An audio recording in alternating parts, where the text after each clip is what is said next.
Welcome back. All right, Thursday news video for all you fine people on the internet, February the 8th and all that. All right, so we're going to start off talking about a fine. Mason Marchment was fined for interference on McCabe last night. I don't believe there was a penalty called on that play either. I believe that's what McCabe was upset about. And he was upset the rest of the game too, which, who knows, maybe that helped spur Toronto to a victory last night as well. And, of course, Dallas's absolutely atrocious penalty kill, which has now killed 5 of their last 13. So, good on him. But yeah, Marchment's fine, so that way people who wanted a suspension are angry, and people who think fines are not enough are going to be angry. So it's this wonderful cornucopia of making people mad, including the Dillon suspension for the Winnipeg Jets. He gets 3 games for the head hit on Noel Acciari. I had guessed 2, so I was off by 1. But I saw some comments about, oh, well, if that one's not suspendable, or if that one is suspendable, why isn't? So, yeah. The whole head hit controversy in the National Hockey League continues, but there is no way to get 100% of the head hits out of the game, and Department of Player Safety goes after the ones that it deems are, either where a guy's head hunting or it's the primary point of contact, this kind of thing. So for the Jets, who have been having trouble scoring, Brendan Dillon out of the lineup for a few games could hurt their defensive side of things, but we'll see. Logan Stanley's supposed to be back in the lineup for the Jets tonight, so yeah, should be an interesting one. Pospisil yesterday signed a 2-year extension with the Calgary Flames. The cap hit for Pospisil, $1 million per season. And yeah, I like Pospisil. Good young player. Risk-free contract, just the 2 years. And yeah, Calgary, I think, has some good young players. I just have the question about where that next big superstar player is going to come from. Maybe eventually that becomes Coronado. But, that's the question mark I have with some of their young guys, is which one's going to be that star. Maybe it ends up being Zary. We'll see. Jack Hughes is going to return tonight against those Calgary Flames. So Jack Hughes has been out for a while. There was some speculation about whether or not he would play this week, and clearly he's going to. He's returning to the lineup for the New Jersey Devils, who need him back. Now, New Jersey did win their last game, and it was an impressive victory they got.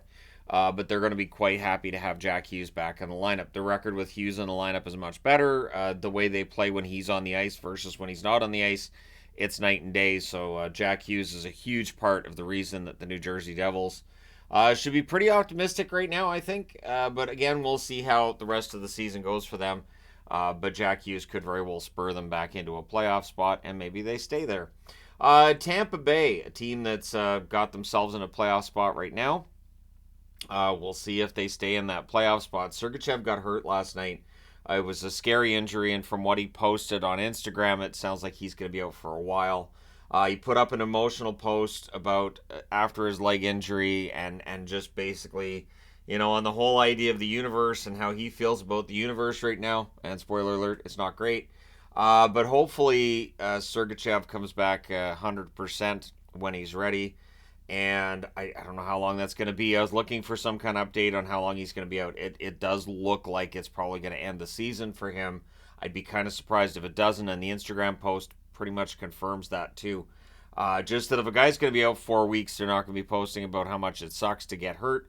And yet, Cizikas had been out 17 games before returning last night and then getting hurt right away again. So it just happens. We talk about players that are injury prone, and injury prone is not like they do something stupid. It can just be guy gets hurt a lot and his various different injuries, and there's no rhyme nor reason for it. It's just some players don't have great luck that way, and this year it seems to be Cizikas, who is one of those players that just comes back and he's hurt right away.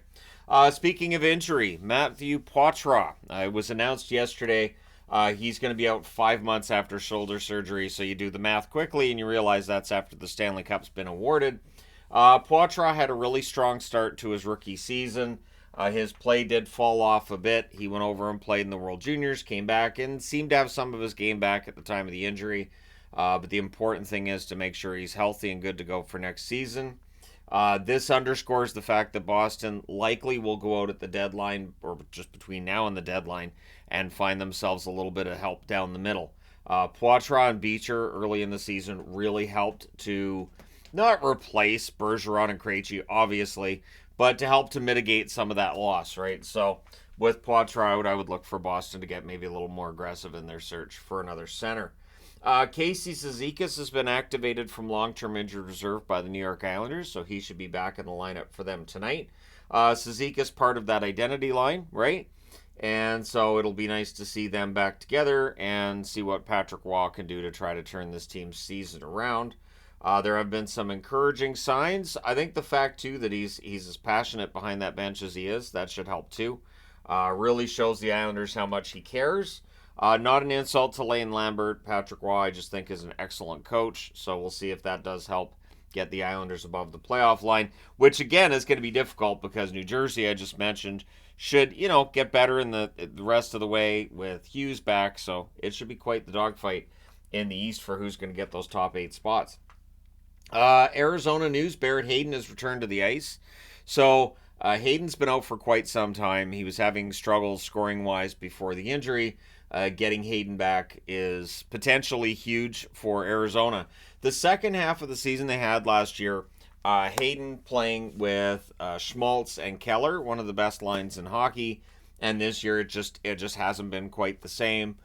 So we'll see if when Hayden comes back, if they can recreate the magic they had late last season. If they can, you never know. Arizona's not that far out of the chase in the West, but we'll see if they can get on a bit of a run here. So the whole discussion of what the situation is with this building in Arizona. A statement today that I've seen that originally Maruello had the idea of buying 200 acres of land, and this is that state trust land. But the evaluation came back too high, so they changed it to 100 acres. And they're still waiting for the review on that and to get that information back. And so the question becomes one of, okay, so they're in the process of trying to buy this land. And I know, and I've seen all that they have lots of options. But again, we're not hearing a whole lot, and we've heard that for years now. Like, we're well past the first year of hearing they have lots of options and that they have lots of ideas of where they could go. There needs to be some concrete movement. The problem with this application process is it could still be months away. And even if they get the application for the 100 acres, it still ends up going into a bidding process. There is no guarantee that the Coyotes get that land. They could, but there's no guarantee. And it doesn't mean that there won't be fights against them getting the land and rezoning it. So it is interesting to look at this. I've also seen the comments about how, they're cash flow positive right now at the Mullet Arena and, they have actual income. But for the National Hockey League, they want a permanent rink. They want a permanent full-size rink. And I think the pressure is a lot higher on Arizona. And we've seen in the past where a team will just get moved. And it happens in every sport. And there are times where people feel like it was kind of theft, right? That's how you get the Cleveland Browns back in the NFL. Because, a move gets made that maybe shouldn't have. And you got to make up for it, right? You end up with the Houston Texans in the NFL after they had the Houston Oilers. So I cannot say for sure one way or the other. I've just reported on what I've been reading and what I've been hearing around the Coyotes. And the mood has definitely changed over the last month regarding the Coyotes and their arena. And I don't know if that's going to be enough for them to say, well, look, we've got this land, we've got our names on, and we're waiting to hear back. I don't know that that's going to be enough for the NHL not to make a move. But it will be interesting to see what happens. Again, there's a lot of reporting out there on the current Coyotes situation. I know it's frustrating for Coyotes fans because they just want this to be done. Me too. One way or the other, whether this team's going to stay or it's going to move, I'd love to have solid information on what the arena plan is going to be and see that it's just guaranteed this is what it's going to be, and that's it. But it has not happened with the Coyotes as of yet. So we'll see what happens going forward. I'll be here to report on it when it does or doesn't happen, of course. But let me know your thoughts. Do you think that for the NHL, the fact that they are waiting to hear back on the 100 acres and all that, does that make any difference? And I know for a lot of fans it may not, but for some it might. Let me know your thoughts. Hit like and subscribe in the event that you've not done so already. Thank you guys so much for watching. And I'm wearing Golden Seals because this is a team that got moved. And then eventually you get the San Jose Sharks as sort of a replacement for the California Seals. Thus the reason that the second reverse retro for the Sharks was the throwback to the Seals. So there you go. Thanks for all your support. I will talk to you again soon.